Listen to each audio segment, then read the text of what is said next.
जब उनकी सरकार थी उन्होंने कहा था कि देश की संपत्ति पर पहला अधिकार मुसलमानों का है।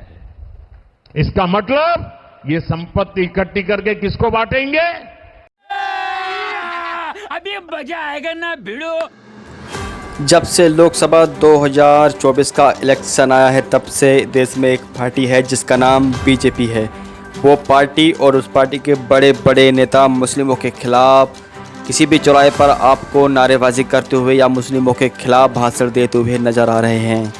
हद तो तब होगी जब देश के प्रधानमंत्री श्री नरेंद्र मोदी साहब ने मुस्लिमों के खिलाफ भाषण दिया और मुस्लिमों को मंगलसूत्र छीनने का घुसपैठिया कहा, इनको घुसपैठिया कहा और कहा कि सारी जो धन दौलत है कांग्रेस मुस्लिमों को देना चाहती है।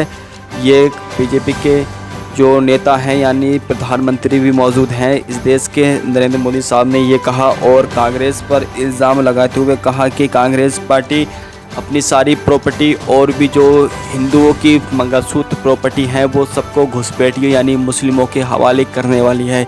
ये सरासर बात प्रधानमंत्री साहब की पूरी गलत है। कितने तेजस्वी लोग हैं हमारे पास, कितने शानदार विचार रखते हैं जी, और कुछ लोग मनोरंजन भी करवाते हैं। सर्वे है, वो जाति का सर्वे है, मगर उसमें हम इकोनॉमिक और इंस्टीट्यूशनल सर्वे भी जोड़ेंगे। मतलब क्या होगा, देश को पता लग जाएगा कि इस जात में इतने लोग हैं, दलित इतने, आदिवासी इतने, गरीब जनरल कास्ट इतने, इनकी आमदनी इतनी है और हिंदुस्तान की संस्थाओं में इनकी इतनी भागीदारी है।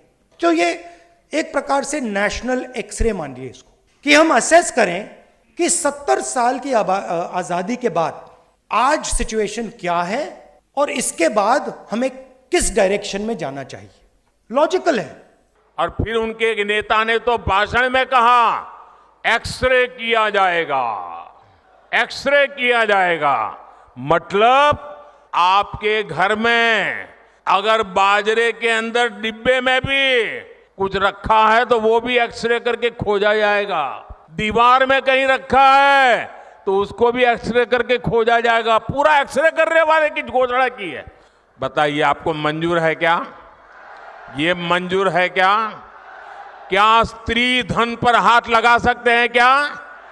क्या मंगलसूत्र पर हाथ लगा सकते हैं क्या? ये पंजे की ये ताकत। मैं सिर्फ ये कह रहा हूं कि हिंदुस्तान में आज 90% के साथ अन्याय हो रहा है। आज तक मैंने ये भी नहीं कहा कि हम कोई एक्शन लेंगे। मैंने सिर्फ ये कहा है कि देखिए ये पता लगाते हैं कि कितना अन्याय हो रहा है।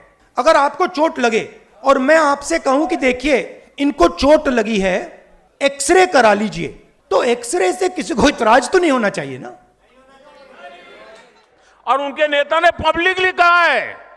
और फिर आपकी सारी संपत्ति जरूरत से ज्यादा जो भी होगा वो उनका कब्जा करेगी उनकी सरकार, कहते हैं, और फिर लोगों को बांट देंगे। और पहले जब उनकी सरकार थी उन्होंने कहा था कि देश की संपत्ति पर पहला अधिकार मुसलमानों का है। इसका मतलब ये संपत्ति इकट्ठी करके किसको बांटेंगे?